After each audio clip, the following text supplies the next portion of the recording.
Hello friends, माझं नाव श्रेयश आहे आणि माझं नाव पार्थ आहे. आजच्या ह्या व्हिडिओमध्ये आपण फायर प्रूफ बलून बनवणार आहोत. त्याच्यासाठी आपल्याला एक फुगा, एक मेणबत्ती, एक काडीची पेटी आणि पाणी लागते. आपल्याला सगळ्यात पहिले फुग्यामध्ये पाणी भरून घ्यायचे आणि मेणबत्ती पेटवायची. आणि नंतर मग पेटवल्याच्या नंतर आपल्याला तो फुगा मेणबत्तीवर धरायचा आहे. मग नंतर ते धरल्याच्या नंतर आपला जो फुगा आहे तो फुटणार नाही.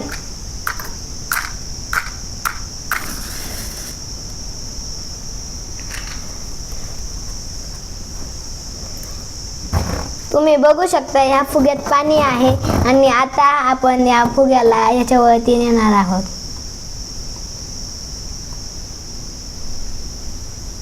आणि तुम्ही आपण बघू किती शकता वेळ जरी हे ठेवलं- बघा किती काळा डाग पडलाय पण फुगा फुटला नाही. धन्यवाद. असे का घडले? त्यातलं फुग्याच्या आत पाणी होतं आणि ते पाणी हिटला ऑब्झॉर्ब करत होतं, त्याच्यामुळे तो फुगा फुटला नाही. धन्यवाद. तुम्हाला हा व्हिडिओ कसा वाटला आम्हाला नक्की सांगा. तुम्ही सुद्धा हा प्रयोग करून पाहू शकता. आणि अजून कोणता प्रयोग असेल तर तुम्ही आम्हाला सांगा, आम्ही तुम्हाला करून दाखवतो. धन्यवाद.